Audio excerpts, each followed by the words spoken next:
Good morning बच्चों, NRPS की online classes में आपका स्वागत है। प्यारे बच्चों, हम कक्षा 6 की ऑनलाइन क्लासेस शुरू कर चुके हैं, जिसमें आपने पहला और दूसरा लेक्चर पढ़ लिया है। बच्चों हमने पहले और दूसरे लेक्चर में आपको कुछ महत्वपूर्ण जानकारियाँ दी थी कि आपको मार्केट से बुक्स परचेज़ करनी है। जो आपकी सरकारी किताबें हैं वो आपको बाज़ार से लेनी है, और जो प्राइवेट बुक्स हैं वो आपको स्कूल से मिलेंगी। और बिना बुक्स के आप क्लासेस में यहाँ जो भी पढ़ रहे हैं उसका कोई मतलब नहीं है, क्योंकि आप गृह कार्य नहीं कर पाएंगे। इसलिए जल्द से जल्द आप पुस्तकें परचेज़ कीजिए। फिर हमने जो लेक्चर फर्स्ट और सेकंड में कविता पढ़ी थी वो आपकी पाठ्य पुस्तक की पहली कविता थी, वह चिड़िया जो। तो बच्चों, हमने ये कविता पढ़ी थी और इसका संदेश बहुत अच्छे से प्राप्त कर लिया था कि केदारनाथ अग्रवाल द्वारा रचित ये कविता आपको ये संदेश देती है कि जीवन में हमें हमेशा संतोषी प्रवृत्ति का होना चाहिए, धैर्यवान रहना चाहिए, सकारात्मक दृष्टि रखनी चाहिए, और वहीं जीवन की समस्याओं को समझकर हमें उनका सामना करना चाहिए। जैसे वो चिड़िया अनाज के दानों से संतुष्ट हो जाती है, वैसे ही हम संतोषी बने। जैसे वो चिड़िया वन प्रदेश में आकाश में रस में गाती हुई एक अलग ही आनंद की प्राप्ति करती है, ऊंची ऊंची उड़ान भरती है, वैसे ही हमें भी जीवन में कल्पनाएं तो ऊंची रखनी चाहिए, लेकिन हमारे पांव जमीन पर ही होने चाहिए। अर्थात स्थिरता होनी चाहिए पांव में, और उड़ान होनी चाहिए ऊंची ऊंची। तरक्की के मार्ग पर चलते हुए निराश नहीं होना चाहिए, और हमेशा सकारात्मक दृष्टि में यही सोचना चाहिए कि हम जीवन में अवश्य ही सफल बनेंगे।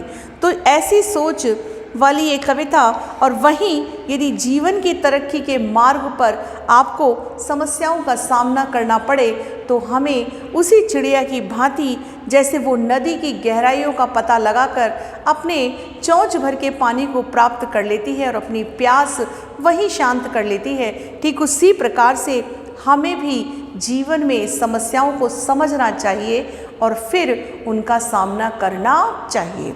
तो बच्चों, ये सुंदर सी कविता जो है, ये कविता आपको जीवन में जहाँ संतोषी बनाती है, धैर्यवान बनाती है, सकारात्मक दृष्टि प्रदान करती है, वहीं ये सिखाती है कि कभी समस्याओं से घबराना नहीं चाहिए। तो बच्चों, हम शुरू करते हैं। इस कविता के पाठ्य पुस्तक की जो प्रश्न है वो हम शुरू कर देते हैं। तो बच्चों, कविता के प्रश्न हैं, कविता पढ़कर तुम्हारे मन में चिड़िया का जो चित्र उभरता है उस चित्र को कागज पर बनाइए। तो बच्चों, निश्चित ही आपके मन में एक कल्पना उमड़ेगी जब आप इस कविता को पढ़ेंगे। तो आप जब इस कविता को पढ़ रहे हैं तो आपके मन के अंदर जो भी उड़ान आ रही है, आपका मन जैसा भी चिड़िया बनकर उड़ना चाह रहा है, आपने छोटी मोटी चित्रकारी तो कभी की होगी, तो वैसे ही एक खाली कागज़ उठाइए और आप उस पर चिड़िया का या अपने मन का कैसा भी रंगीन चित्र बनाइए और उसमें रंग भरिए। आपके मस्तिष्क में जो भी विचार उभरते हैं वो सब रंगों के माध्यम से आप उसमें अभिव्यक्त कीजिए। ये आपके स्वयं का चित्र होगा। तुम्हें कविता का कोई और शीर्षक देना हो तो आप, यदि इस कविता में कोई और शीर्षक देना चाहें तो आप क्या शीर्षक देना चाहेंगे? तो बच्चों, ये भी वैसे तो आप ही का प्रश्न है, लेकिन यदि शीर्षक देना हो, बच्चों शीर्षक क्या होता है? शीर्षक का मतलब है उस कविता की पहचान, या जो भी है उसमें क्या बात बताई गई है। जो जैसे कि अब ये कविता हमने पढ़ी तो इसका शीर्षक क्या है? वह चिड़िया जो। अब यदि इसके अलावा आप कोई शीर्षक देना चाहें तो आप क्या शीर्षक देंगे? तो बच्चों, इसका शीर्षक और क्या हो सकता है? जैसे नीले पंखों वाली चिड़िया, ये भी इसका शीर्षक हो सकता है। और फिर उड़ने वाली अनंत गति में चिड़िया के पंख, या फिर नीलकंठ जैसी चिड़िया, या चिड़िया से संबंधित जो भी आपको इसमें शीर्षक अच्छे लगते हैं कि नीले पंखों वाली चिड़िया, या मैं हूँ चिड़िया, मेरी जैसी चिड़िया, इस तरह के शीर्षक आप उसमें बना सकते हैं। इस कविता के आधार पर बताइए कि चिड़िया को किन किन चीज़ों से प्यार है। तो चिड़िया को किन किन चीज़ों से प्यार है?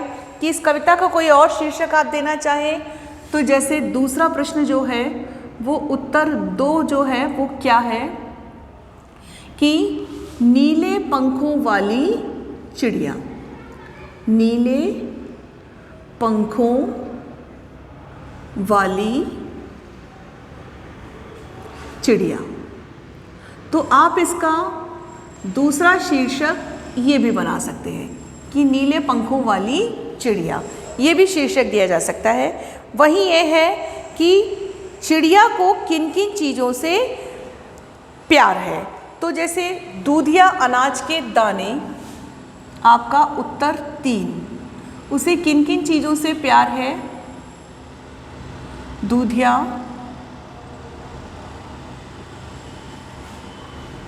अनाज के दाने, फिर है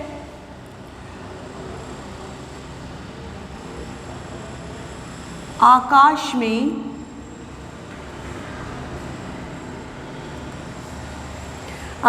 में स्वच्छंद उड़ना,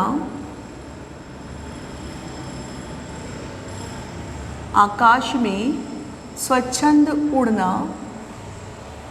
वही है बहती नदी का पानी पीना,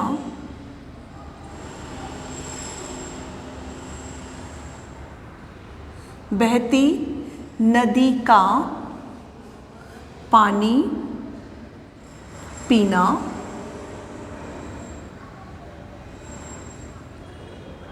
और वहीं जंगल में मधुर स्वर में गाना। तो तीसरा पॉइंट, चौथा पॉइंट जो है जंगल में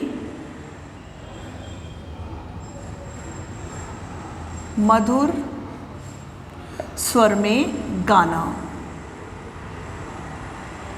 उसको क्या क्या पसंद है, ये चिड़िया की मुख्य बात इसमें आ गई कि दूधिया अनाज के दाने उसको पसंद है, आकाश में स्वच्छंद उड़ना पसंद है, बहती नदी का पानी पीना पसंद है और जंगल में मधुर स्वर में गाना पसंद है। तो बच्चों, इस प्रकार से जो भी बात यहाँ चिड़िया को पसंद है वो आप अपने शब्दों में इस प्रकार से लिखेंगे। फिर है आशय स्पष्ट करना। रस उड़ेल कर गा लेती है। अब यह रस उड़ेल कर गाने का तात्पर्य क्या है? अर्थात आनंद के साथ अपने हृदय की सारी भावनाओं को प्रकट करते हुए वह बूढ़े वन क्षेत्र में अर्थात जंगल में अपने स्वर को गुंजायमान कर देती है। रस उड़ेल कर गा लेती का मतलब है आनंद के साथ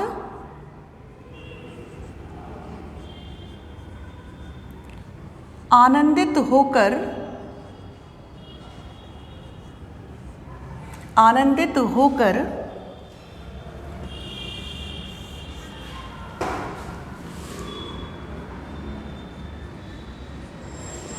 चिड़िया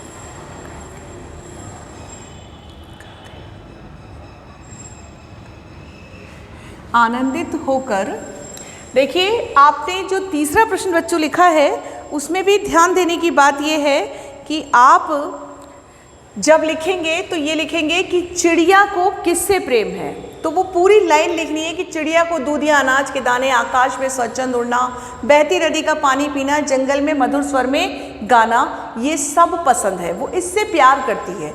वैसे ही जब आप चौथा आंसर लिखेंगे तो ये भी ध्यान देना है कि रस उड़ेल कर गा लेती है। इस पंक्ति का आशय है कि चिड़िया आनंदित होकर अपने हृदय की मधुर भावनाओं को प्रकट करते हुए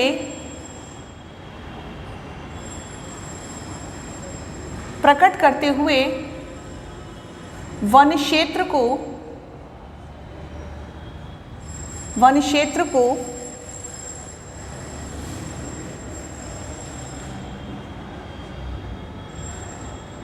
गुंजायमान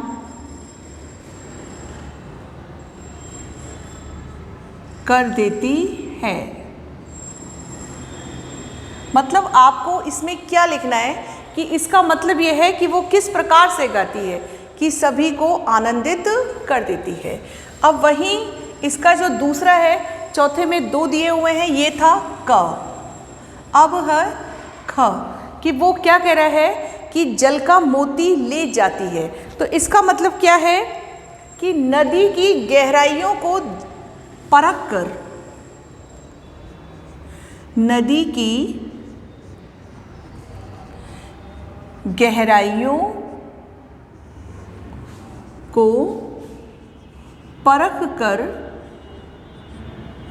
चिड़िया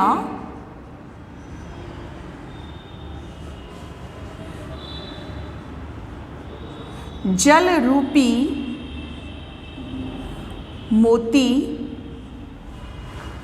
चुग लेती है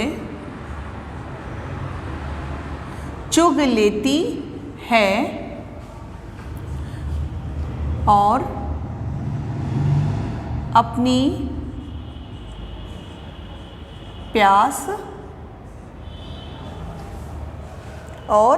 प्यास शांत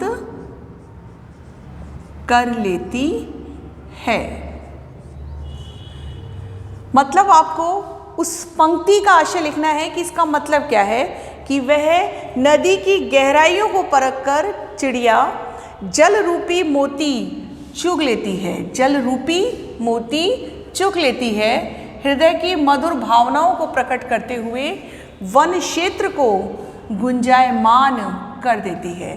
तो यहाँ ये बात ध्यान रखनी है कि चिड़िया आनंदित होकर कि वह नदी की गहराइयों को परख कर चिड़िया जल रूपी मोती को चुग लेती है और अपनी प्यास शांत कर लेती है। तो बच्चों अब जो प्रश्न है वो है अनुमान और कल्पना के।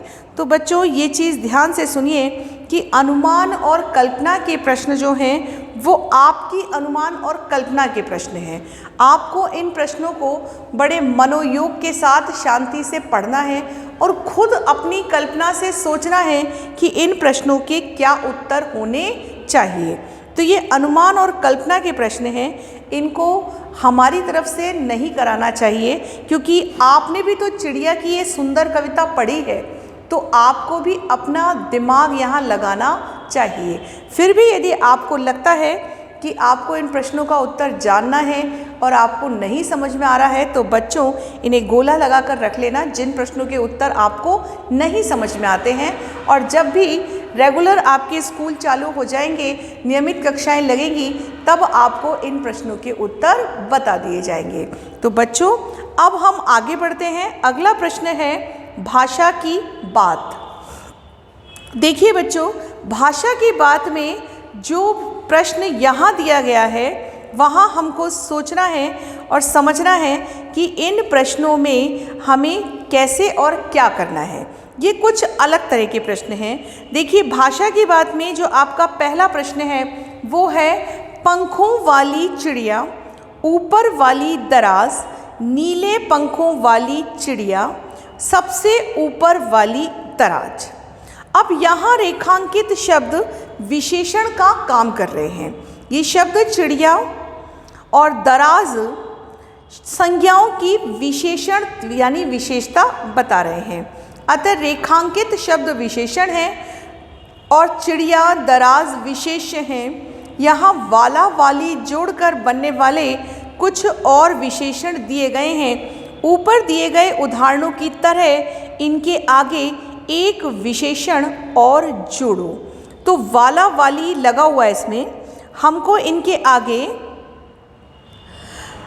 एक विशेषण जोड़ना है। अब देखिए जैसे इसमें पंखों वाली, नीले पंखों वाली, अब ये जो विशेषण जुड़े हुए हैं, तो वैसे ही हमको भी वाला वाली लगाकर इनके ऊपर क्या करना है कि एक शब्द जोड़ते हुए इनको और अधिक विशेषता से युक्त कर देना है। अब देखिए, जैसे पहला शब्द है मोरों वाला बाग, तो हमें क्या करना है, इसके आगे एक शब्द जोड़ना है। तो देखिए, भाषा की बात हम शुरू करते हैं। तो भाषा की बात में हम प्रश्नों को शुरू करें।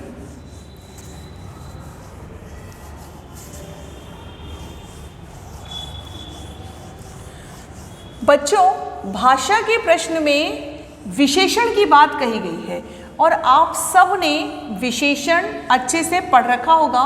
विशेषण का मतलब होता है बच्चों संज्ञा और सर्वनाम की विशेषता बताने वाले शब्द।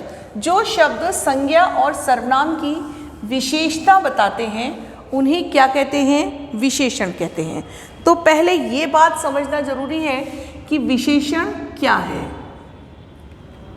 कि विशेषण जो है वो संज्ञा और सर्वनाम की विशेषता बताता है।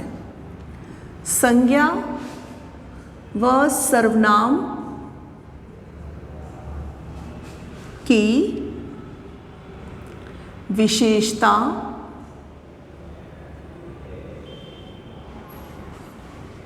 बताने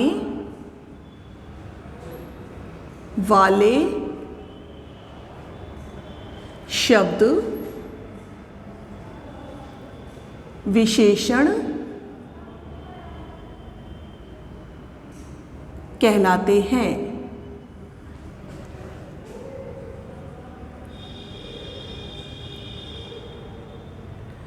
मतलब जो संज्ञा और सर्वनाम की विशेषता बताएं वो विशेषण कहलाते हैं। यहाँ ये बात ध्यान देने की है। अब आपको संज्ञा और सर्वनाम की जो विशेषता बताए वो विशेषण है, ये बात आपको पता लग गई।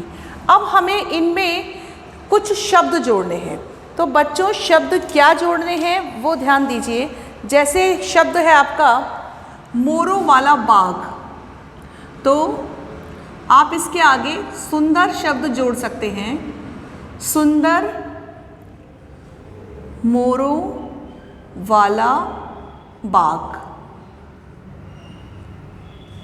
तो जैसे आपकी किताब में मोरों वाला बाग तो लिखा हुआ है, आपको क्या जोड़ना है, सुंदर मोरों वाला बाग। जैसे ऊपर सबसे नीले ऐसे जोड़ दिए, वैसे हमें जोड़ना है। अब जैसे शब्द लिखा है पेड़ों वाला घर, तो यहाँ हम शब्द जोड़ सकते हैं, विशेषण जोड़ने हैं बच्चों। अधिक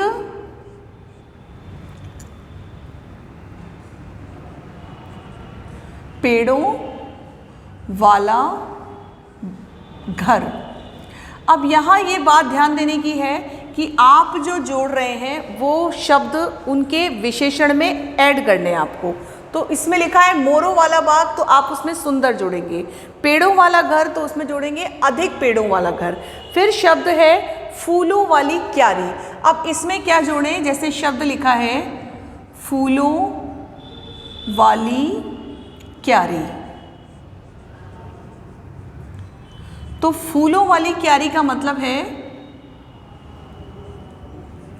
सुंदर फूलों वाली क्यारी। तो आप इसमें सुंदर शब्द जोड़ सकते हैं। अब जैसे आगे है स्कूल वाला रास्ता। स्कूल वाला रास्ता, तो यहाँ कौन सा शब्द आना चाहिए। अब रास्ता कैसा होता है, पथरीला स्कूल वाला रास्ता। और ये सब विशेषण होंगे क्योंकि ये सारे शब्द विशेषता प्रकट कर रहे हैं, तो इनको हम विशेषण में मानेंगे। जैसे पथरीला स्कूल वाला रास्ता। फिर है हंसने वाला बच्चा। तो अब हंसने वाला बच्चा है तो आप उसे कैसे लेंगे, हंसने वाला बच्चा। तो इसे किस रूप में लिया जाएगा, अधिक हंसने वाला बच्चा। अधिक हंसने वाला बच्चा। फिर है मूंछों वाला आदमी। अब ये मूंछों वाला आदमी है, मूंछों वाला आदमी। तो हम इसमें कर सकते हैं बड़ी मूंछों वाला आदमी। बड़ी बड़ी कर सकते हैं, बड़ी भी कर सकते हैं, बड़ी बड़ी मूंछों वाला आदमी। तो इस तरह से आपको बिल्कुल ऊपर देखिए, जैसे लिखा था पंखों वाली चिड़िया, तो उसने नीचे क्या बना दिया, नीले पंखों वाली चिड़िया विशेषण बना दिया। ऊपर वाली दराज, तो उसने कर दिया सबसे ऊपर वाली दराज। तो बच्चों ऊपर का देखकर ही बनाना है, आपको कहीं भी किसी भी पासबुक की हेल्प की ज़रूरत नहीं पड़ेगी बच्चों। यदि हम समझकर करेंगे तो हम अपने आप प्रश्नों के उत्तर कर सकते हैं। अब अगला प्रश्न है, वह चिड़िया जुंडी के दाने रुचि से खा लेती है, वह चिड़िया रस उड़ेल कर गा लेती है।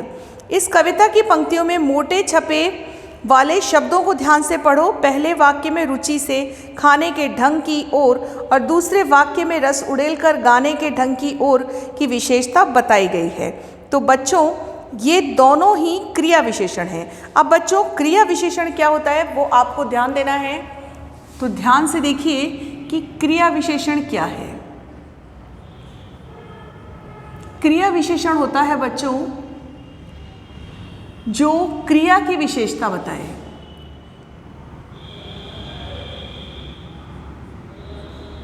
क्रिया की विशेषता बताने वाले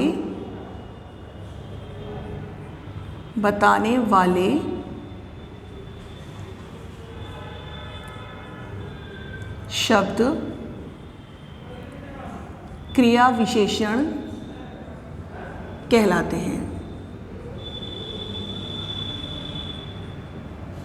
क्रिया विशेषण है जो क्रिया की विशेषता बताने वाले शब्द क्रिया विशेषण हैं, मतलब वो क्रिया विशेषण कहलाते हैं। जो क्रिया की विशेषता बताएं वो क्रिया विशेषण कहलाते हैं। अब ये क्रिया विशेषण बच्चों होते तो बहुत प्रकार के हैं, कहीं कहीं 10 होते हैं, कहीं 12 भी होते हैं, कहीं 6 होते हैं, क्लासों के हिसाब से अलग अलग बताए जाते हैं, लेकिन मुख्य रूप से 6 होते हैं। अब ये मुख्य रूप से जो 6 क्रिया विशेषण हैं वो हैं रीतिवाचक क्रिया विशेषण,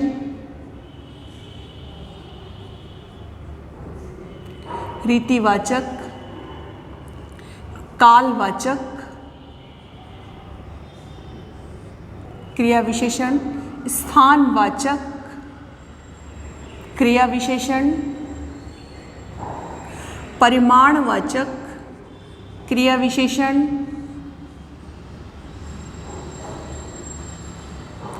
फिर स्वीकारवाचक क्रिया विशेषण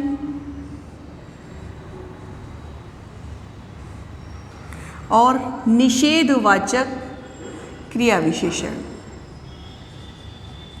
तो मुख्य रूप से बच्चों क्रिया विशेषण के 6 भेद होते हैं।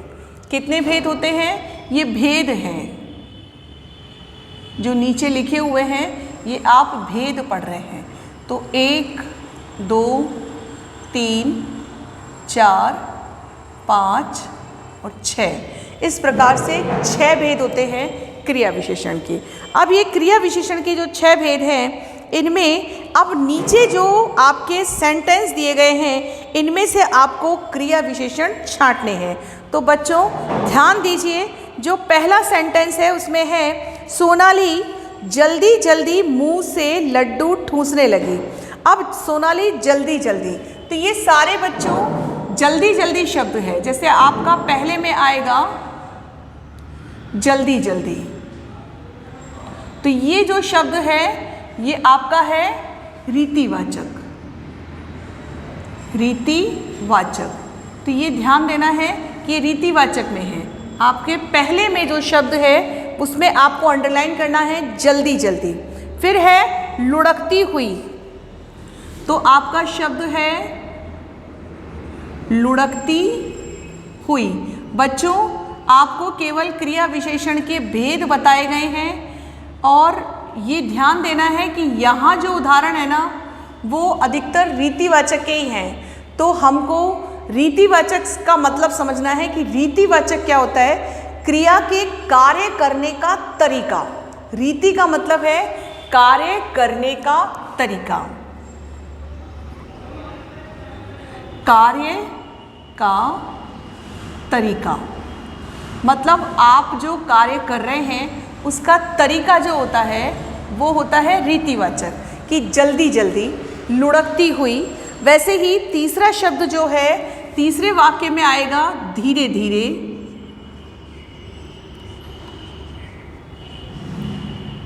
धीरे धीरे, इसमें भी आपका रीतिवाचक है। वहीं चौथे सेंटेंस में आएगा धप्प से, धप्प से, तो ये भी आपका रीतिवाचक है बच्चों। वहीं अगले सेंटेंस में है फुर्ती से।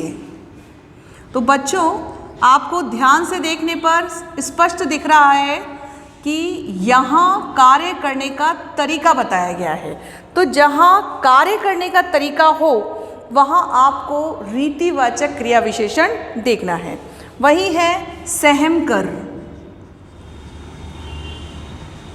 तो सहम कर में भी आपका रीतिवाचक क्रिया विशेषण ही है। फिर है अचानक।